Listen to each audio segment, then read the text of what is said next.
later.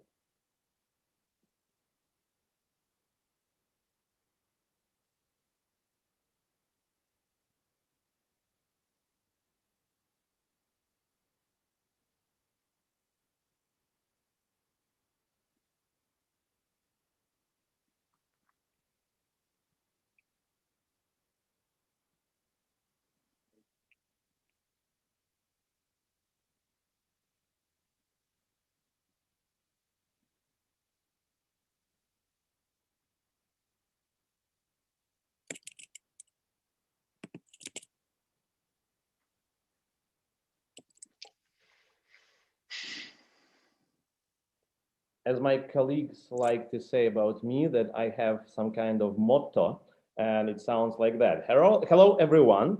So we are here tonight to talk about growth marketing.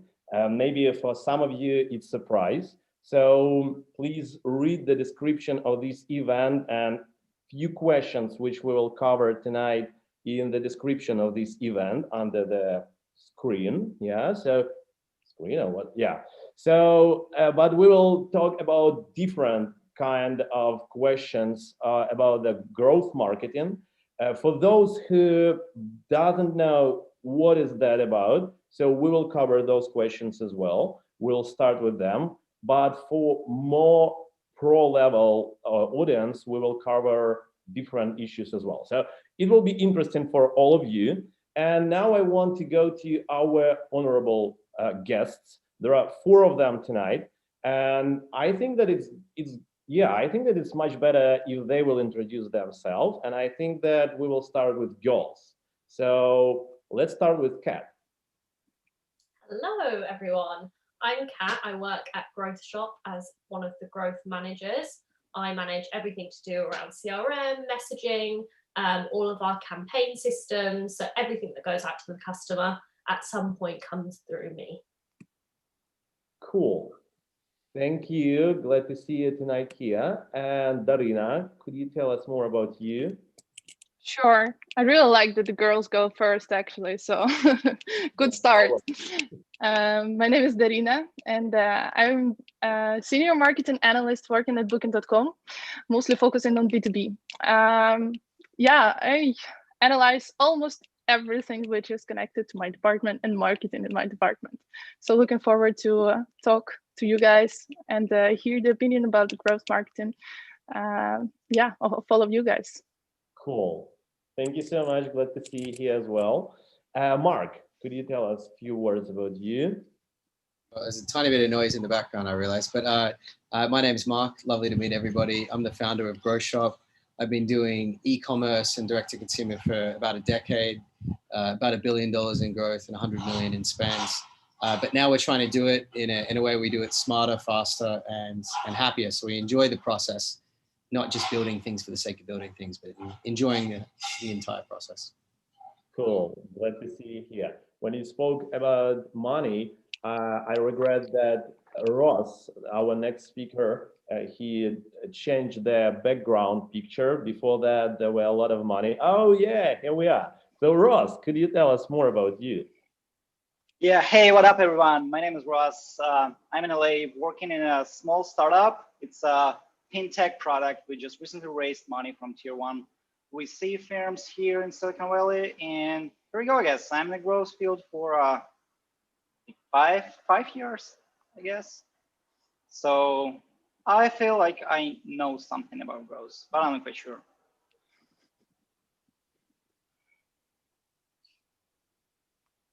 And I guess, Mike, you're freezing. 2021, okay. Yeah. Here we go, here we go. That's how it works. Maybe you can take over, Ross.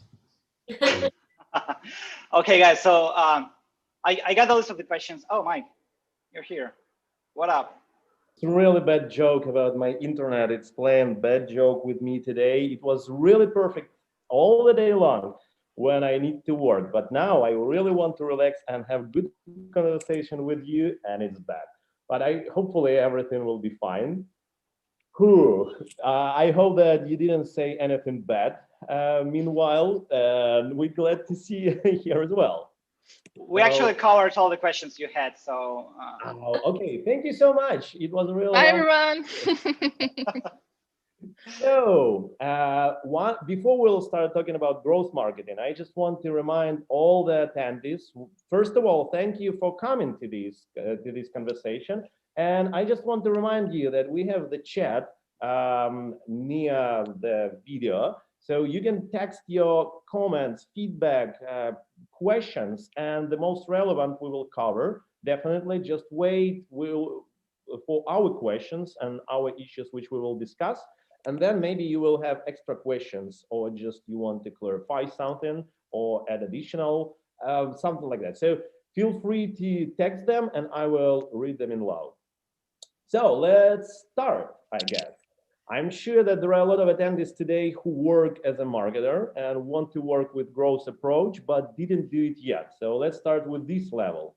And so let's compare the company which uses a growth approach and with the company which doesn't. Who wants to start? Girls, boys? Yeah, I'll take this one.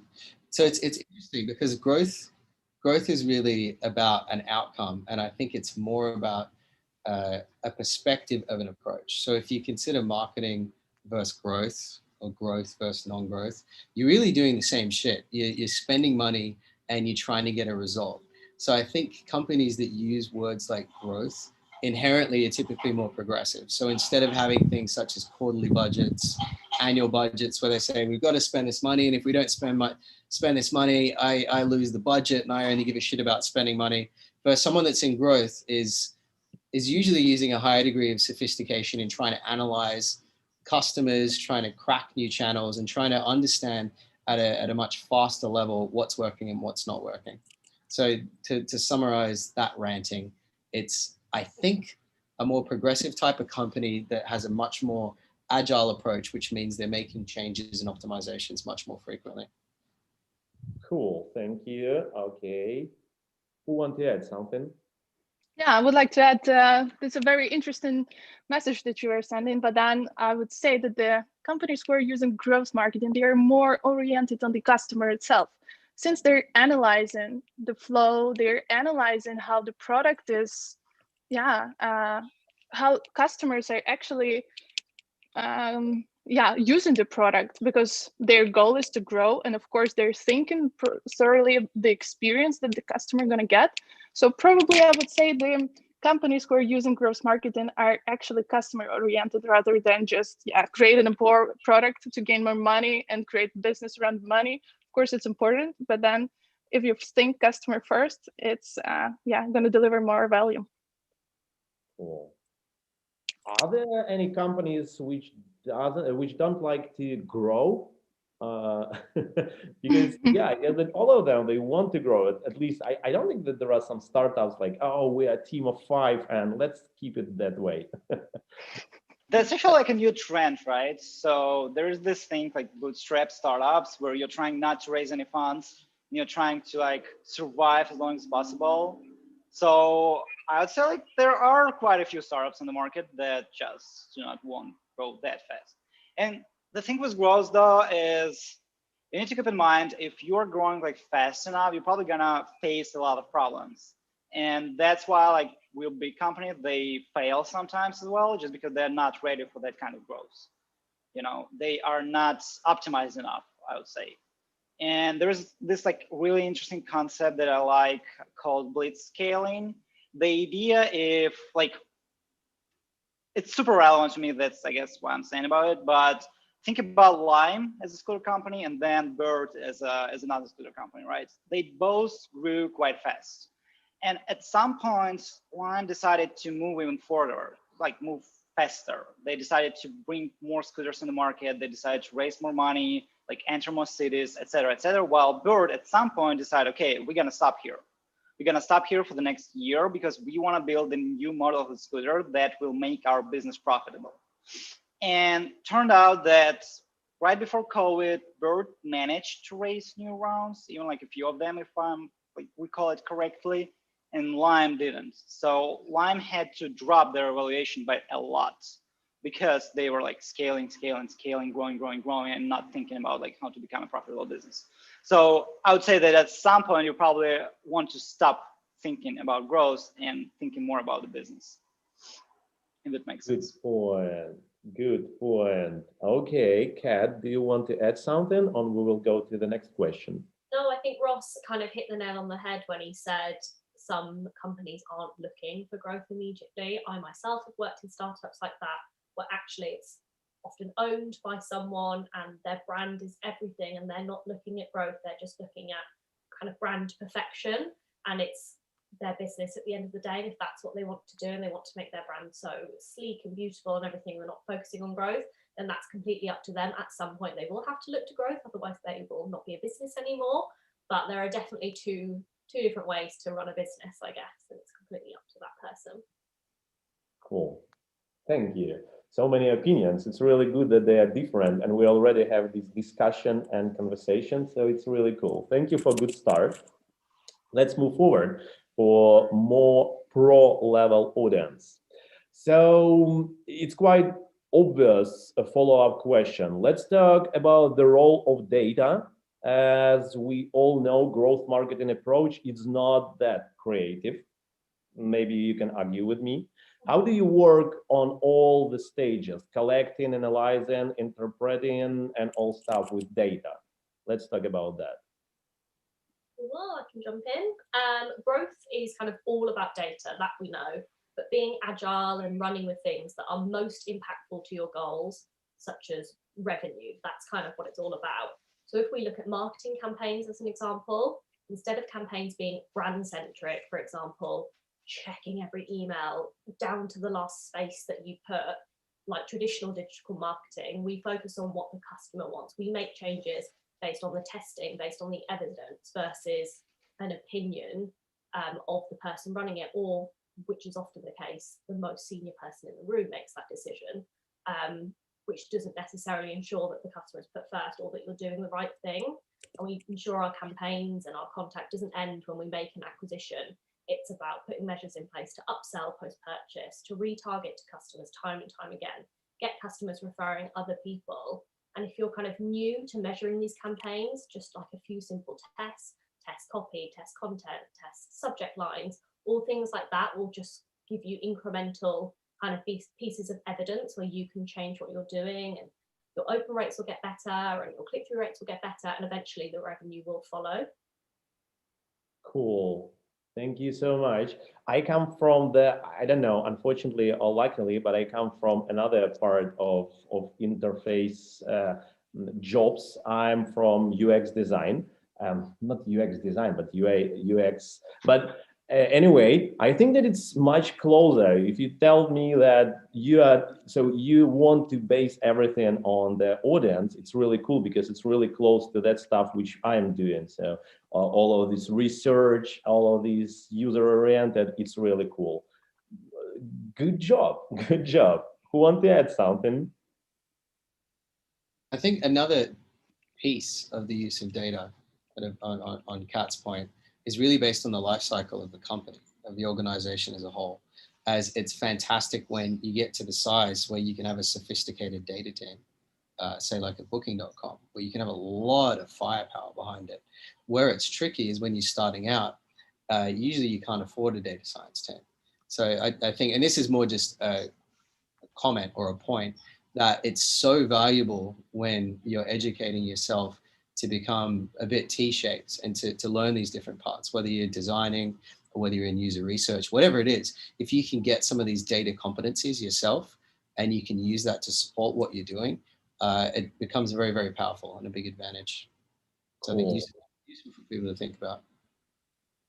We'll get back to education as well, but maybe you can add a few points about how to educate people to, like, your teammates to use data which they gathered in the right way, because I guess that sometimes it's quite tricky. Yeah, it is really tricky. So one of the ways that we do it is that we have cross-functional pods that have aligned KPIs. So a designer is working with a data person who's working with an email person as much as possible. And the idea is that when you have a segregated structure in a company, often people don't like the data team because the data team finds all the shit that's wrong. And then it's kind of, in businesses I've been at, we found it really hard having a data team that was separate from performance marketing managers. It was only when we got those people working towards one KPI that they said, hey, shit, you're not trying to make me look bad. You can actually make me look really good. So then we put people in these cross-functional pods that work towards one goal. And then everyone got along really, really well. And they also cross-pollinated knowledge with each other. So they learned very quickly through osmosis. Cool. I think you can actually like bring up really interesting topics. So at the end of the day, growth, it's more about like the process rather than some like tips and tricks. And so if you can make everyone on the same page, if you can make everyone in line that your only one KPI, let's say your only one KPI is like, okay, what is the growth percentage? Was it like incremental growth we got this month?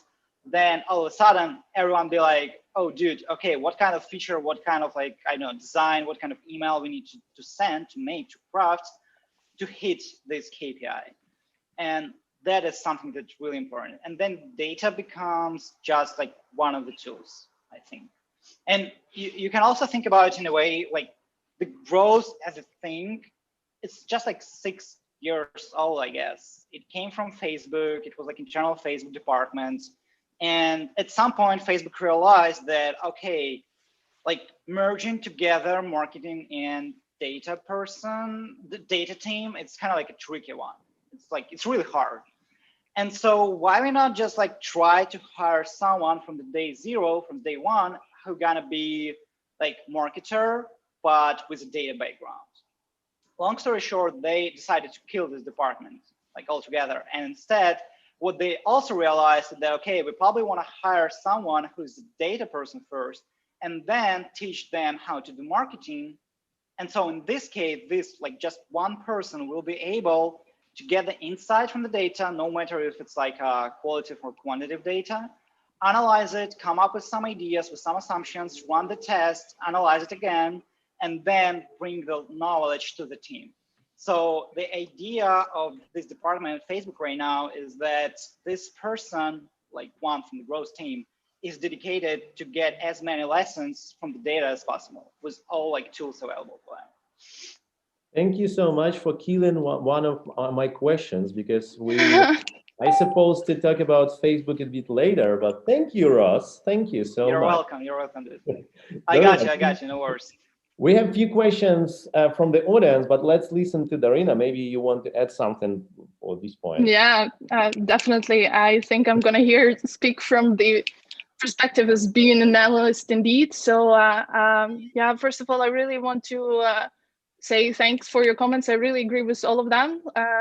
And first I wanted to mention that Ross has mentioned that he has 5 years of experience of being in growth marketing, and it exists for 6 years overall. So it's just like a bullshit, you know that, right? I think like all my titles were related to marketing, and then at some point I just decided to change them to growth, and here we go, 5 years of growth experience. Yeah, exactly. Yeah, but that I like that. But then, yeah, let's go back to a comment of Mark. I also noticed that you mentioned that you're working in the cross-functional teams, which I think is a great idea. This is exactly the experience that I used to have and I have right now, that I am working together with analysts and together with marketing managers or growth managers, and we're cooperating together, and this is essential. Why I think it's so important and cool, because I really don't like when people say, oh, I don't like that data person. Like, who is this data person? He has a name, first of all, and a proper title, you know. And also that it's fine. My point is simple, is that even if you're a growth manager and you don't have a background in analytics, in SQL, or anything about that, it's worth investing time in understanding what is that. I don't like when a growth manager is working with the analyst and just, okay, it's out of my business. I don't even want to know how do we collect, analyze, interpret data. I just give me the results, give me these points that I'm gonna take a decision on it. Yeah, never works like this. So I would say there are a lot of challenges which comes with data. And one of them is that There are, for example, I had an experience, one of my previous teams is that we call it differently. We had different terminology, like data person who like basically put the names of all the events, and then the marketing manager who is just wants to know the end result. And then sometimes when you don't communicate properly, yeah, you're gonna end up in misinterpreter the terminology or the metric that you want to analyze, or understanding how this metric is tracked. When it comes to tracking, it's also one of the biggest challenges that I'm facing in my current position. Yeah, we want to catch a lot of things, but then sometimes it's becoming challenging to align data from the different data sources or like any other sources. So let's say we have to come up with some ideas how to connect and track data in that way that we're getting at least some insights from the possible like bucket of data. Of course, it's never going to be perfect. I think everybody knows that as well. So it's never going to be perfect. But now we have to identify what are we going to do with this mess that everybody has in every company, I think, and bring it to the table to a decision maker. And it's important that decision maker also understands, like from where I took it from, that it's not that the raw data is nothing, something like perfect bubbles that you think it's getting structured so easily. And then, we can just make this easy KPI of this perfect data. Never happened to me in my life. So yeah, it's I understand that my mind is flying. I have a lot to say about the data, but just the final thing is that I just wanted to finalize it that indeed data is extremely essential for the growth process, and it's extremely important to understand how the data is tracked, analyzed, and how exactly you're going to interpret and align with the team. Yeah. Cool. Hey, thank you. Here's the next level for all the Pokemons out of here. Have y'all ever seen the growth person without a knowledge in SQL or like Python or R or something like that? Do they like exist at all? Yeah, plenty of them. Plenty of them. Real? Okay. Growth isn't just data. Growth is the endpoint, or I guess it's the ever going point, which is to grow some shit. So I've been part of organizations where there's been a master at understanding qualitative insights. They couldn't code for their life, but they were really, really good at getting people on the phone and understanding what their pain points were, and working with the creative team to create amazing ads, and then they scaled the shit out of the business. So I don't, yeah. But then like not everyone knows everything straight away. Everyone's got to start somewhere, and you can only learn the extra bits that come along with that with time. Yeah, and I think it's ultimately different methods of extracting insights and then turning those insights into hypotheses and then into action, which I think you can do from data and understanding R, or you can do it from understanding the customer. That ultimately is just different methods of insights. Cool. So yeah, I have met a couple. Then you get both answers, both. That's where the magic happens. Thank you, guys. I really like that. I'm not that necessary in this conversation anymore, so it's really cool that we have this conversation. Thank you so much, and I really like that you agree and disagree with each other. So, but let's read a few questions from the audience, and I think that 2 of them I will read because the same author, and I guess that maybe it's quite relevant to each other. So, what growth marketing KPI you can define as a critical, and what is nice to have? And the second one is, you are limited with marketing budget. What 3 buckets you will spend?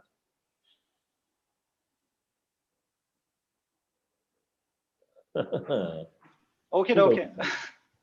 So from my perspective, the main KPI is growth, dude. It's all about growth. The question here is, how would you determine the growth itself, right? So is it gonna be, again, like turning back to my experience at Birds, is it gonna be about number of rides? Is it gonna be about revenue or like riders, or what's gonna be about at the end of the day? And so defining this unit, that's what would be the most crucial part, I guess. And then your KPI is like growing this unit. This it. As simple as that, I guess. Yeah, agreed there. Agreed. It's always circumstantial to the type of business you've got.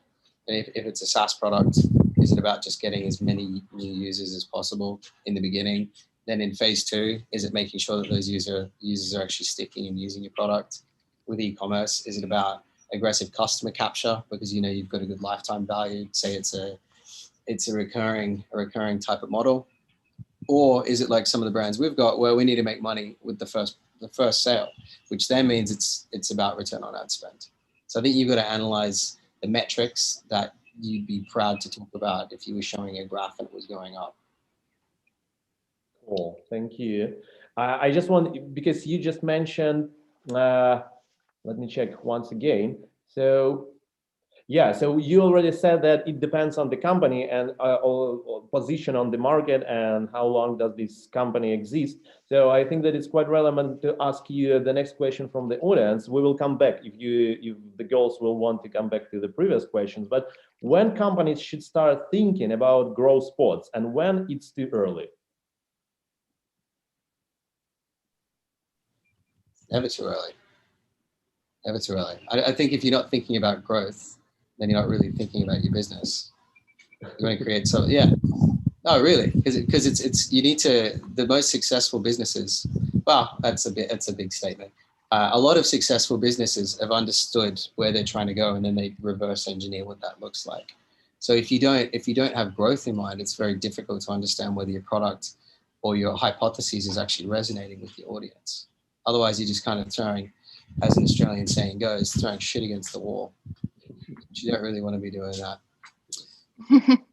I would say, yeah, it's a very interesting question, right? Like, let's say if the company doesn't have a name in, yeah, probably it's not the best start of thinking about growth, right? Yeah, you can answer like that as well. So, yeah, when is the appropriate moment to start thinking about the growth? I agree with Mark, indeed, that if you don't have it on your mind from the beginning, yeah, probably it's never too early. But at the same time, if you would rather spend more time about the product, like thinking about the product, the funnel inside the product, if you're gonna like think it through, also you might think about the business model which this your product might have. Also think about the marketing, the investments, and then yeah, if you're kind of ready to launch the product, you should start thinking about the growth. Which marketing channels are you gonna use? Like for example, do you want to do organic marketing and start gaining more customers for free, and then to reinvest money to the marketing from the revenue that you're going to get, or you want to invest in marketing from the beginning? So it depends on the product, which exactly growth tactics are you going to choose, but thinking about growth is important from the beginning. I think so. And one more quick thing to add there. It's a good point. So if your product is something you built, like a SaaS, the MVP concept is so important here, because if you've got a founding team who, you know, people that are heavy in product, then they're probably not going to want to release something until it's perfect. But what they should be thinking about is what level of, I guess, utility or value does their SaaS tool need to give to then be able to start growing. Because if you release it prematurely and people are like, no, this is a piece of shit, I'm never going to use this thing, then it's not ready for growth. But they should always be thinking about it needs to just be good enough to provide value so that it can start growing. So it's still thinking about growth from the beginning. I guess I hate saying this, but from my standpoint, it should come from the understanding what kind of like company you are. If it's more like a growth-oriented, product-oriented, technology-oriented, or whatever. Like, I don't think that SpaceX, for instance, has like any growth manager at all, right? Because it's like, that's not how they grow. And so again, it's about like, you need to figure out where the growth kind of like comes from. Because if it comes from like the best rocket on the market, then you basically want to invest more money on developing the right rocket instead of just like signing a bunch of contracts. So I probably want to I want to move to the world where like everyone is growth obsessed and everyone, okay, how you can like grow faster, move faster, etc. But I think it's not necessary for like every single company on the market. Thank you so much. Thank you, Ross, for your opinion, but just be careful because there is some animal behind you. I just want to... Oh, yeah, that's my best teammate, you know. Okay, just Yeah, because, well, kind of working together, we like. because you know that they bite sometimes. So just I was not sure that you know that. Just for that. Yeah, no worries. It's just like it grows dudes. Okay, so I want to jump because a few people already asked about the skills for the growth person. We already called them, these people, growth person. So, and that's why I want to jump to the question about the education, because, for example, I don't know, are you okay with education? For example, Ross is teacher at our school. I think that still, I'm not sure. So I want just to ask you, so how do you teach your team? We already spoke a bit about that, but like, let's imagine the young marketer who wants to grow in the field. Where should these clever girls and boys get the base? And how can they get them from their colleagues? And again, like their team leads, how should they teach their colleagues to get like better? So I think if it's an option for you, it's not an option for everybody, and I completely understand that. But interning in a company that uses a growth marketing strategy is a great way to learn in a really fast-paced environment, which means you get to be involved with so much. But if there aren't those opportunities, then there's absolutely tons of free articles, blog posts, case studies on the internet where you can see other people's best practices and what growth marketing means versus traditional marketing. And if you wanted to get some more knowledge and you really decided, yep, this is what I want to do, I'm happy to pay. There's lots of sites, like Smart Marketer is one that we use in the US and the UK, and I'm sure other people do as well. And they have brilliant kind of step-by-step courses to teach people kind of all you need to know about different topics. So I think there's lots of free stuff out there, and there's lots of courses, and I'm sure everyone, we're all over the world. There's 100 kind of in-person, not at the moment, but in-person kind of classes you can join and go to as well. I have one clarification and also like addition to this question. What is the key characteristic of growth person? Because I think that it's also about education. If you want to be really cool growth person, what should you know, or like what should you look like, or what should be the characteristic? It's not a question. I honestly think it can be anyone who's got a bit of something about them. I don't know that I've ever met anyone in like the growth industry, and I don't want to tar everyone with the same brush, but everyone I've met is big. They're a big personality, or they're big in some way. They really enjoy something that they do. They're quite a fast-paced person. They like want to deep dive into everything. I think that type of person fits very, very well into maybe this mold we're trying to carve out. But that's not to say that's everybody, but it's just my experience. I think well said. And I think that the number one attribute which seems to group all of these growthy people together is curiosity. It's the kind of person that says, I don't know, what if? They'll look at a process, or they'll look at something that companies hold true as that this is the way we've done it. And they go, yeah, but what if? What if we? So I think there's a component of curiosity times you need some confidence, because the best growth people need to have enough confidence to break shit, and to understand that being wrong is completely fine if you're learning from it. You got a lot of applauses during your talk, during your speech. Galina, she applauds you a lot during that.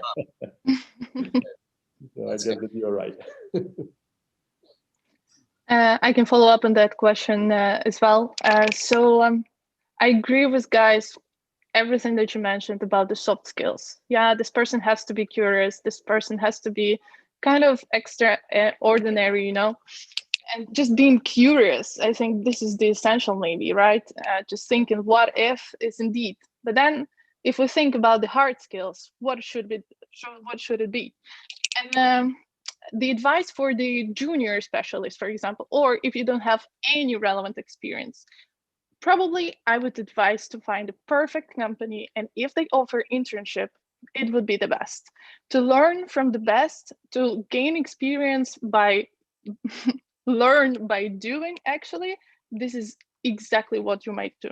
The bad side of it, the negative side of that, is that probably you're gonna get a very small amount of money, or quite small, to, I don't know. Yeah. So internships are almost never well paid, and sometimes they're not paid at all. But then if you gain a lot of learnings, it's sometimes it costs much more money that you gain during the internship. On the other hand, what you can do is definitely you should visit blogs of different event-based analytics tools. For example, blog of Amplitude, Mixpanel, Segment, they're the best. They have a lot of articles about the growth. And yeah, just when I'm bored, I'm always scrolling, and not the one only when I'm bored, just scrolling, checking what they're writing about. And also the Reforge, for example, they have a very beautiful blog about growth. Love it. So start by reading, by being motivated, being inspired by this, then find some opportunities where you can learn from the best.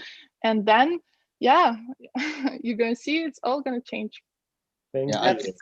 That's where shit hits the fan. So Facebook actually can, and they do hire like interns, growth positions. I would not say that it's like intern, but you like if you can show that you have enough experience working with data in terms of like just I guess general knowledge of statistics and stuff, then you probably want to apply there, just because, you know, at the end of the day, it's probably one of the best companies still, and one of the best ways to learn. But then, like, I tend to think about growth as a more like a generalist position rather than specialist. And so in this case, if you are right now working in like, I don't know, paid ads niche, you probably want to expand the amount of channels you're working on, and then make this kind of like smooth transition from being just paid ads or like Google search ad specialist to become like user acquisition specialist. And from being in a role of user acquisition, then you can be like, okay, what else can I do? Like, what kind of emails or push notifications I can launch? What kind of like features can I build or implement or help implementing to kind of like increase the engagement rate of the product? And that's how you can like transition from user acquisition to being like a growth person. And then it's really important what kind of, again, like company you want to work at. Because if it's like a real big company, like again, as like Facebook would be like a good example, they probably want to hire someone who's like general enough, just because they have like lots of products and lots of issues, and it's like near impossible to hire someone who would be dedicated to just like one problem. Compare it to like smaller startups like Netflix or I know Snapchat, where they're trying to hire people who would be focused on like monetization side of the business or like any other side of the business. But then again, if you take Spotify, they tend to hire someone who's like specialist, but then they also do acquire like other startups. And recently, like I guess a few years ago, 1.5 years ago, whatever, they acquired this company called SoundBetter. And now they're trying to build the team that will help transition the SoundBetter as a product to Spotify. And so they're trying to hire, again, like more general person, someone who's like a generalist. So I would say it really depends on the company size and the company goals, because then you can figure out what kind of skills you want to learn and where you want to like put the most effort. And from the hard skills, like, yeah, Reforge is probably one of the best places, but I would say like all engineering blogs of like Netflix, Snapchat, Lyft, Booking, like Zalando, all of them. I know it sounds a bit weird, like if I'm a growth manager, why would I go and read like engineering blogs? But then for Netflix, in Netflix example, they do have quite a lot of articles about like how to run a belief test, how to build the infrastructure to run all the tests, how to like analyze it, et cetera, because it's like one thing, again, if you are about to join like some smaller startup, then you probably want to do everything by yourself. You want to like run the test by yourself, you want to like run the analysis by yourself. But if you get in the position where you need to launch like, I don't know, 1,000 tests per month, you probably want to analyze it like altogether manually, right? So I guess to sum it up, it depends on the company again and again and again. Yeah, and I think to add to that, it's such an important decision, but it's also not the end of the world. So when you're doing these internships, you can have 3, 6, 12 months. When you've, I guess, finished your first phase of formal education, it's really about discovery. So if you've got a really good idea about what excites you, if it's something like in the engineering, I'd recommend starting in like a medium-sized company. And the kind of things that I'd always be asking for is what's the size of my team, and what's the level of, I guess, authority I've got to actually execute these ideas I've got. It can be useful working in a big machine and getting a sense, but you can often be stuck working in these large organizations where it takes a really long time to execute any of your ideas. And if you don't know quite what you want to do yet, I recommend working for a smaller company for a while, because they'll let you do whatever you want. They don't have protocols. They don't have these really slow processes. They'll say, look, I don't care. Just make me more money. It's the same thing. Like when Kat joined Growth Shop, she was so amazing because she's like, yeah, leave it to me. I'll get this shit done. She found new email pops. She found new email providers, and she just did it all. She just did it all. And we trusted her. So we're very selective with who joins the team. Only really smart people, but then we let them execute a lot. And that's a really good way to learn. But I think you guys just like an exception from the rule, right? Because if we are talking like a small startup, yeah, okay, founder can be like all in with letting you do whatever you want, but they simply do not have enough resources. Like if you join a startup, like yeah, well, yeah, I think it's a really good point. Yeah, that's a good point. Like but you can ask them what kind of budget. At the end of the day, as a growth manager, you're growing by launching more tests, right? And at a smaller company, you probably you just don't have enough volume to do so. But even then, I learned some of my best stuff when the budget I had was $1,000 a month, because you got to be really to extract some value out of $1,000 a month. But then you get to a point where you cap out very, very quickly. I learned more about qualitative and lighter signals, but then I'm like, nah, I'm bored of this. Give me something bigger. So yeah, I think but you got to ask those questions. But I guess, it's at the end of the day, it's not just about the budget, right? It's basically about internal resources. So say you need to set up, real simple one. You want to have an ad hoc DB to run some kind of analysis. And just because this is a startup, they have decided that they would go with no SQL database whatsoever. And so it makes your life way harder. And instead of you trying to test new things, launch new things, and bring some learnings on the table, you're again and again, you're fighting the machine, and you're trying to convince them that you want to have this and that piece of tooling, let's say. So yeah, even tooling. Yeah. I think that's fair. Then I think it depends what you want to do. So if I guess a data sciencey direction, or I guess getting very deep into the data is something you want to do, the company needs to be at a certain size to have that level of sophistication, to have those level of resources, but then also have enough data in there to be interested to analyze. Yeah, so I agree with you guys as well that tooling is, sometimes it's not always about the budget, but also about the tooling, because sometimes there are challenges you're not able to action fast based on data. So even though you can analyze it and you can understand what are the results of the test, but then you don't have enough tooling to implement it, for example, or another way around, you can implement it, but then it takes ages to set up a A/B test, and then there is another person who is running the who is running evaluation about the result, and then it's it's already too late. So it's kind of a combination of two. Yeah, that's fair.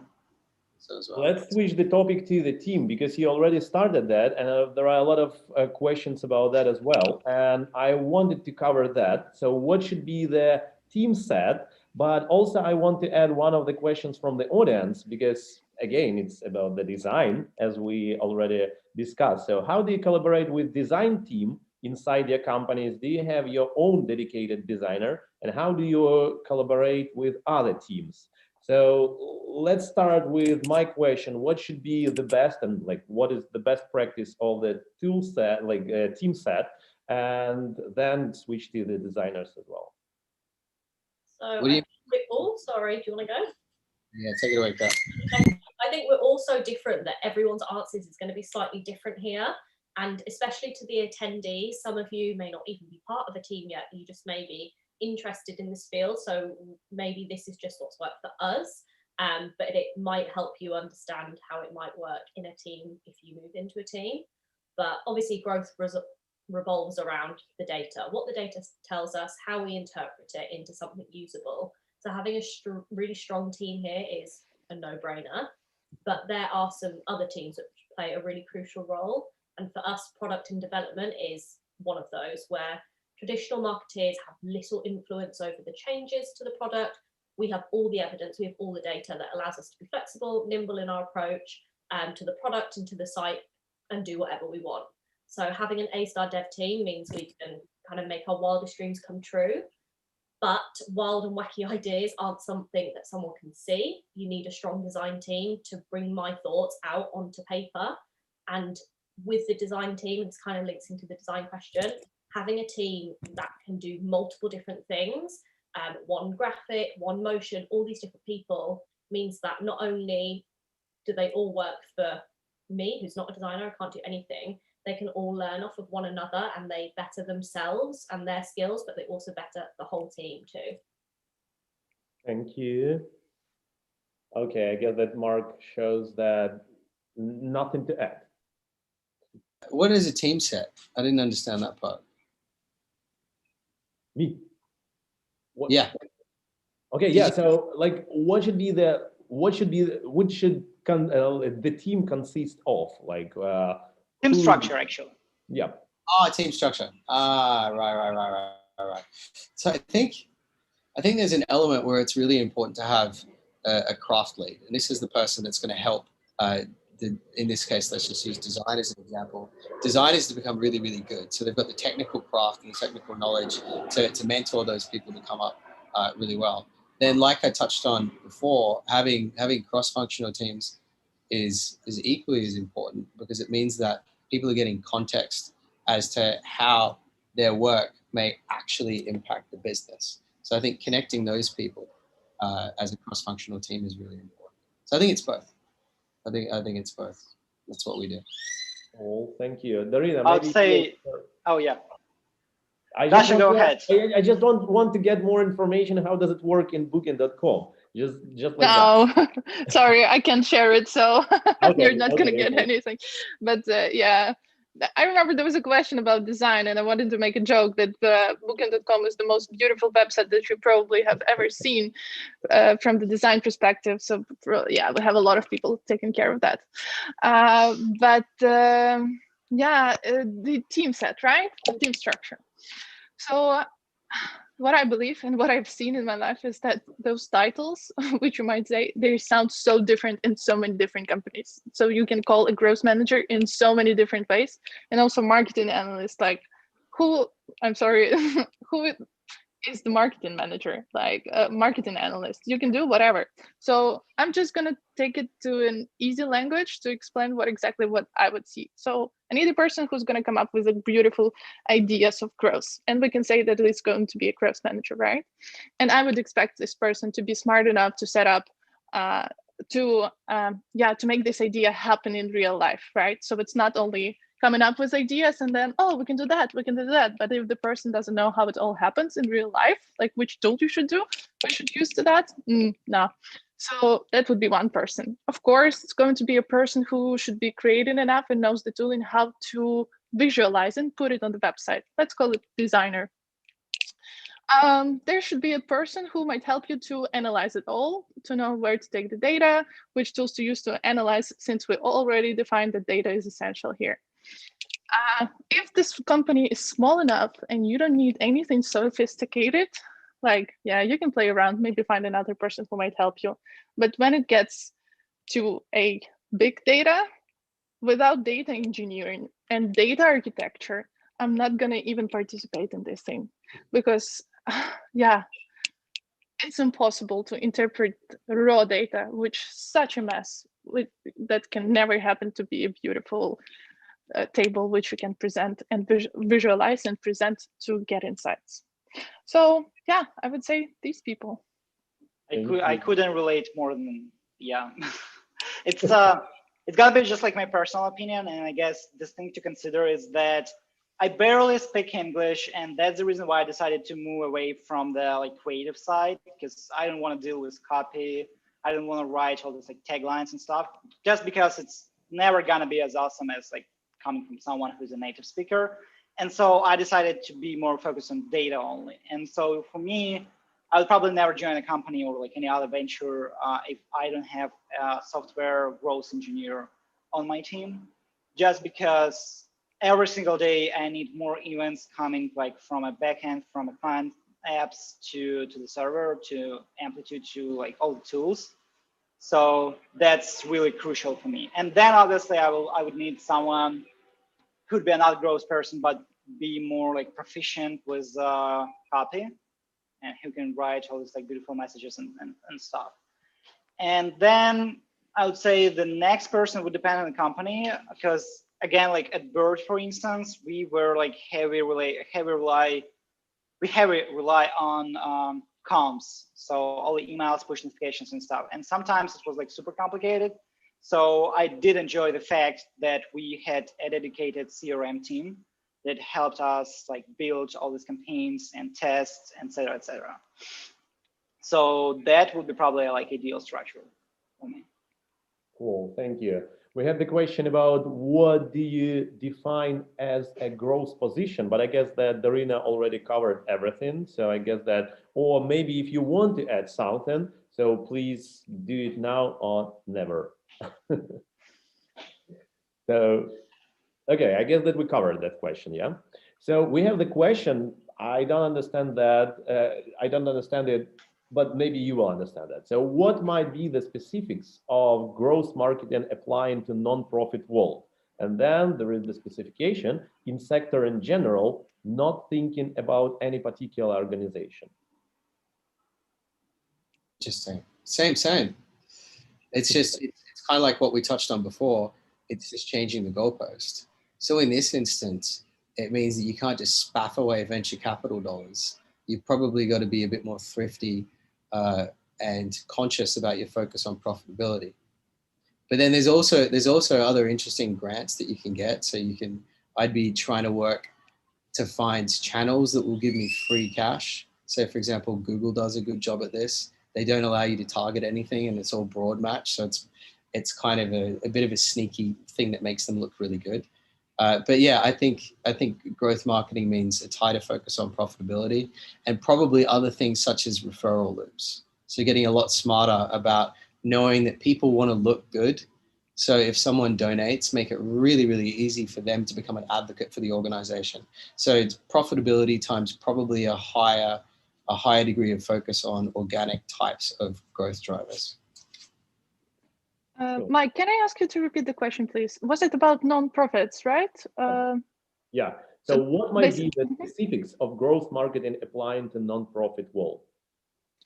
Yeah. So if you don't mind, I can go the next one. So let's say I have some experience of working on the non-profit organization back then when I used to live in Sweden. We created a organization, a non-profit organization, to help other companies to come up with some marketing ideas on how they can grow.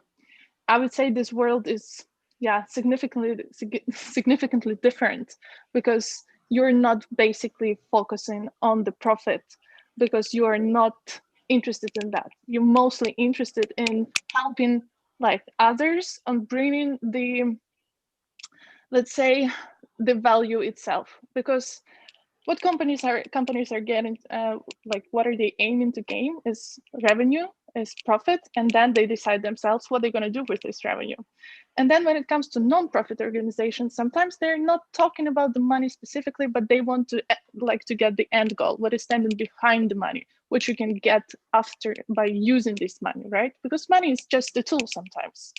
And maybe when it's coming to commercial companies, it's about money, because this is the end product that they want to get.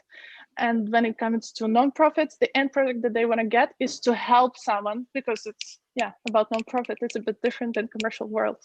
So if we're getting back about applying growth methods, is I would take the part which is growth is about to make your product very comfortable and value oriented for the customer. And this is the same with the nonprofits. You want, even this is not about profit, you really want your, it's not even customer, because he won't buy you anything, but the person who is going to use it to feel the value. This is what I would say. And value might be in a service, or it's probably in a service, because when it comes to nonprofits, only things that comes to my mind are most of service. So basically, to get somewhere to, like, yeah, to get a grant for education, to get a mostly getting money to do something, not to get money, and that's it. So yeah, that would be the answer. Cool, thanks. Ross, would you like to add something?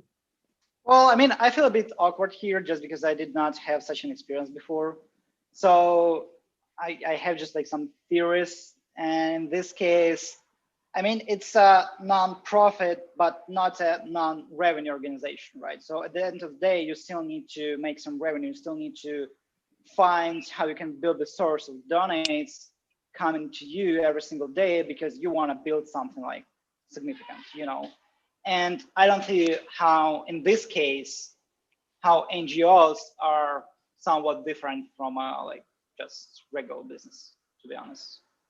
Cool. So yeah, I guess that it's the same as Daryna said, that it's the same. So you need just to grow, and it doesn't matter for profit or not. So it's just about job to be done. Yeah, I mean, like, I guess the biggest difference is that you won't probably buy in any foreseeable future like a $100 meal mansion somewhere in Malibu. That's probably the difference. The rest of it is pretty common. Okay, thank you. We have the question. I think that we can skip our questions, just read. I really thank to all of the attendees, because we have so many questions from the audience. We have so active audience tonight. So it's really cool. And we have the question. If product already is growing organically with zero marketing budget, but we want to grow faster, what should we start with? Referrals. I mean, okay, let me take it from here. So if you're growing organically, it probably means that you are doing something right.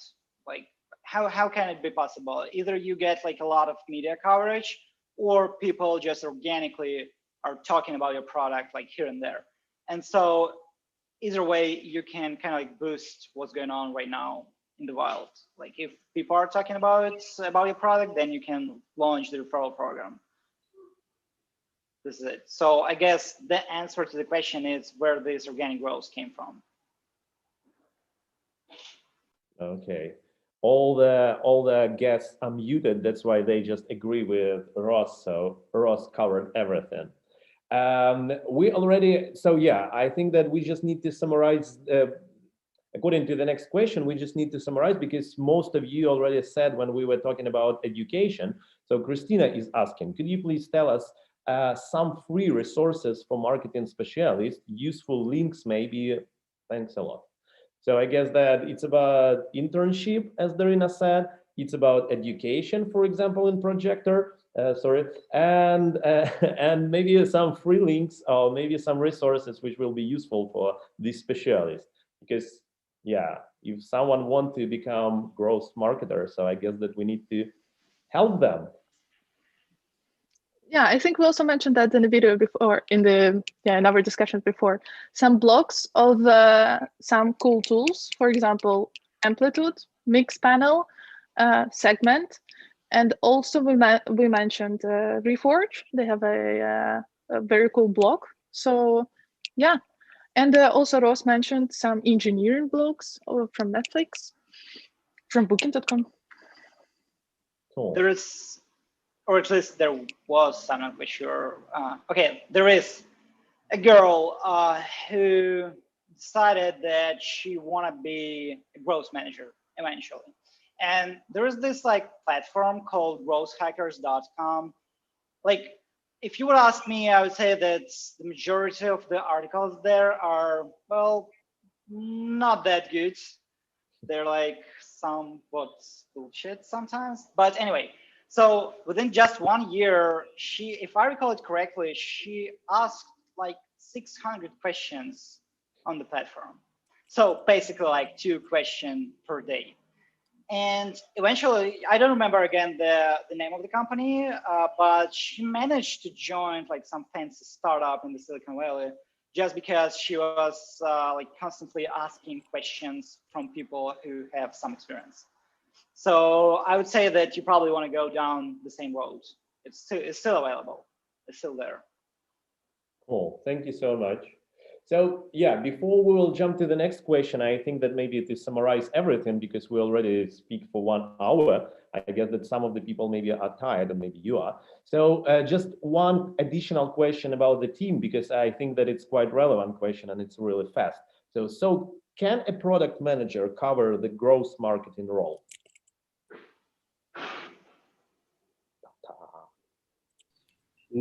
That's a Let's. I would say that sorry, Mark, for interrupting.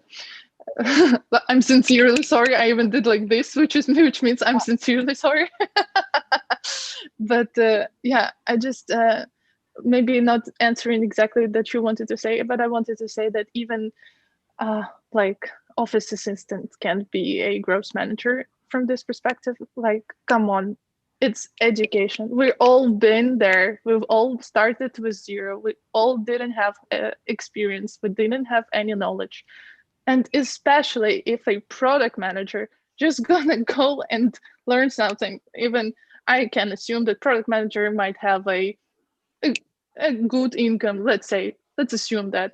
And then even if you're gonna go to Projector, and like even there, you're gonna find a lot of courses which might help you to start, or even quite proficient course by Ross. I would advise you to attend just a small native ads.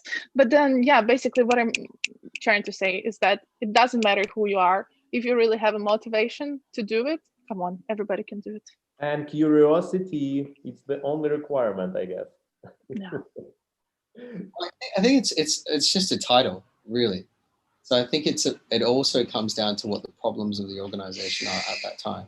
So for example, a product manager may be the most useful person to extract growth, because a company may have 500,000 sessions organically every month, and they're doing very well. They don't want to engage in paid media. So then it's a conversion problem.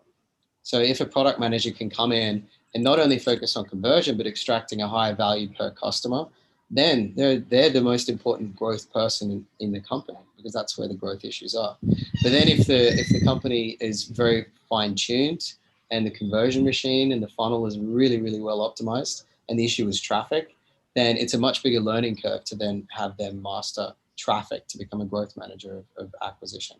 So I think it depends on the company's problem.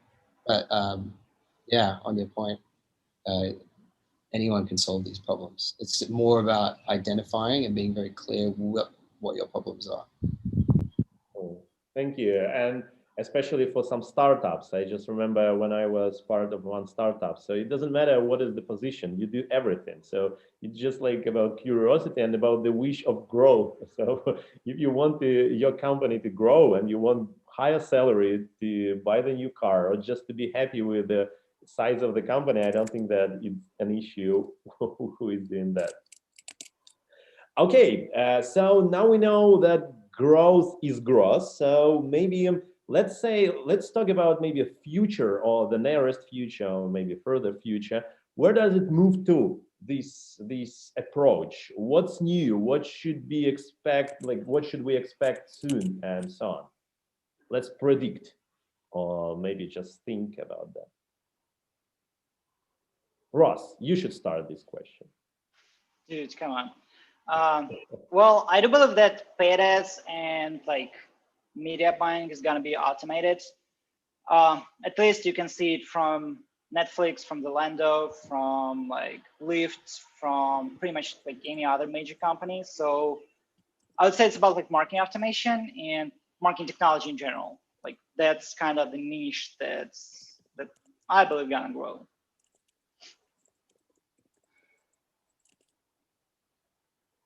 Who wants to add something?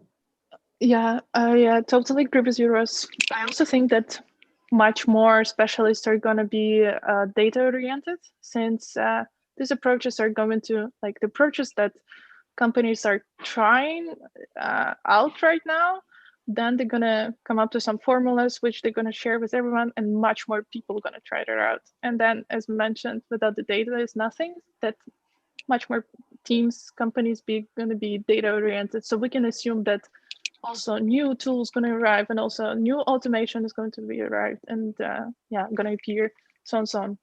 And also, I think is what is important is that all the companies and teams are mostly going to focus on scalability, since yeah, you're growing, you're going to become bigger, and then some things like Ross mentioned earlier about the experiments. When you're a startup and you run 1-2 experiments, yeah, okay, oh, like 1-2 is just a number, and like 10 experiments, for example, and you can analyze it yourself. But then when it comes to thousands, and then it comes in everywhere, yeah, the only thing you want to think, okay, how can I scale it, and then how can I automate the process? So yeah, I heard that one company, big company, they're gonna use automation in yeah, there is sound covering, which is for the advertisement.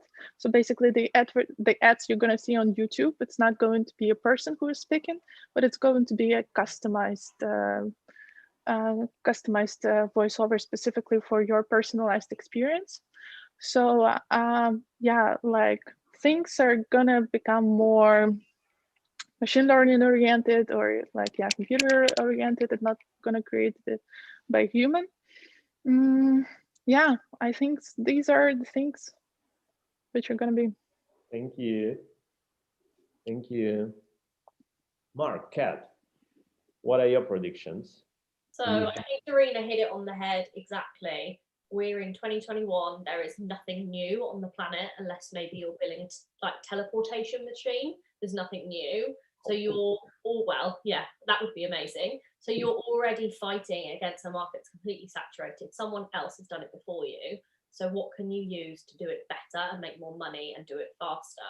Data, automations, you know, all this clever machine learning that the people who set theirs up, you know, 6-10 years ago, they don't really get that. They're doing well, so they're not changing anything about their business. They're just plodding along. You come in now and use data to your advantage, use automation so that humans can be working on something else. You're of course gonna do it better. Well, we hope. Cool, thank you. So I think there's going to be an interesting trend, which will be a resurgence back to appreciating the value of qualitative insights and qualitative data as well. So you have things such as Facebook's changes in terms of the access and level of data that you've got from them. Same thing's going to happen with Google. So we're losing all of this very, very valuable pixel-based data, which has been the backbone of how we've built and scaled a lot of these businesses with performance media. So what happens when all of that shit's gone? I think people have forgotten that you can just talk to people, and you can talk to people at scale. It doesn't just have to be one-on-one. It can be smart approaches to surveying, and then it's applying these really, really intelligent methodologies of deep kind of data mining to try and find patterns extracted from qualitative. But then it's working out how to translate that back into your marketing strategy. So I think that's going to be a big trend. Cool. Thank you so much. Thank you so much. I think that we covered most of the questions because we already covered even Facebook question. Ross covered it completely. At one point, I even thought that maybe Facebook paid Ross for saying so many times their name. So if you want to add something, or maybe our audience have some questions, so you are welcome to text them now. Besides that, I really appreciate your time today, our guests and attendees, because I got a lot of joy today. It was really cool, and this conversation was really live, and we had so many questions, as I mentioned before, from the audience. It was wonderful. Now, I think that even tomorrow I will be able to join some company as a growth marketer, maybe some junior position, but at least somehow, maybe it will be, maybe I will be better growth marketer than UX designer. I don't know. Everything could happen. Anyway, thank you so much. Thank you for joining us today. And yeah, see you soon. I hope that, yeah, because I'm sure that we will see you once again, or maybe even more. Thank you. Great. Thank you, everyone. Yes, thank you, everyone. Nice talking to you. Bye. Bye-bye.